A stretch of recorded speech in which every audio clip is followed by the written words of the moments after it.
Topic बचा है ना। एक कवि सम्मेलन चल रहा होता है, तो कवि सम्मेलन में बहुत सारे कवि आके इकट्ठे हुए होते हैं कि भैया सुनाया जाएगा अपनी अपनी जो भी उनकी भड़ास से निकालेंगे कविता के रूप में। तो एक कवि को सुसु आती है, ठीक है। समझ रहे हो? समझ रहे हो आप? समझ रहे हो? टॉयलेट आती है। अच्छा यार देखो, जूलॉजी में सुसु पॉटी बहुत नॉर्मल सी चीजें हैं, क्योंकि ये हम पढ़ेंगे। पॉटी तो अब हम नहीं पढ़ेंगे, पाचन तंत्र नहीं पढ़ा है, लेकिन सुसु तो पढ़ेंगे भाई, उत्सर्जन में, है ना। तो बार बार हम सुसु सुसु बोलेंगे, तो सुसु इज अ नॉर्मल वर्ड अपने लिए, ठीक है। अब मैं यूरिन बोलूं, मूत्र बोलूं, तो मुझे लगता है मूत्र से ज्यादा अच्छा सुसु है, नहीं। तो एक कवि को सुसु आती है, तो कवि जाते हैं कहाँ, सुसु करने। कवि जाते हैं सुसु करने, तो उनको एक गुलाब जामुन दिखता है। कवि के मुंह में पानी आ जाता है, पर वो कहते नहीं यार, यहाँ तो गंदा है, यहाँ से कैसे खा लूं। पर फिर उनका मन नहीं मानता, वो गुलाब जामुन उठाते हैं, उसको धोते हैं और उसको खा लेते हैं। छी।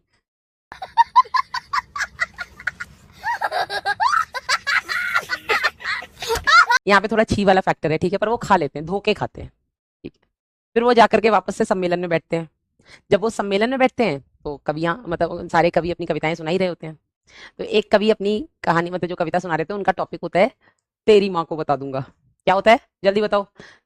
कवि का टॉपिक क्या होता है कविता का? तेरी माँ को बता दूंगा, ठीक है। अब ये क्या बोलते हैं, संयोग की बात है ना। It's a matter of chance कि जब वो कवि अपनी कविता सुना रहे होते हैं, तो वो चारों तरफ ऐसे घूम घूम के अपनी पूरी लाइन बोलते हैं, और उन्हीं कवि की तरफ जिन्होंने गुलाब जामुन को धोखे खाया था, उनकी तरफ देखते हैं और बोलते हैं कि तेरी माँ को बता दूंगा। तू समझा? हाँ।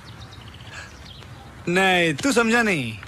वो डर जाते हैं कि यार गेट तो बंद था, इसने कहाँ से देखा, ठीक है।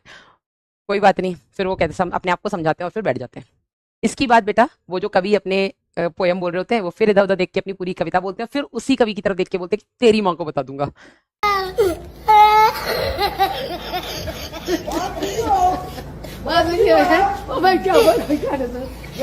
एक बार हो गया, दो बार, वो फिर डर जाता है कि मेरी माँ को बता देगा ये तो। फिर वो कवि अपनी इधर उधर देख करके पूरी लाइन बोलता है, फिर वो उसी कवि की तरफ देख के बोलता है कि तेरी माँ को बता दूंगा। उस कवि से कंट्रोल नहीं होता, वो खड़ा हो जाता है और वो कहता है बता देना, मैंने धोखे खाया था।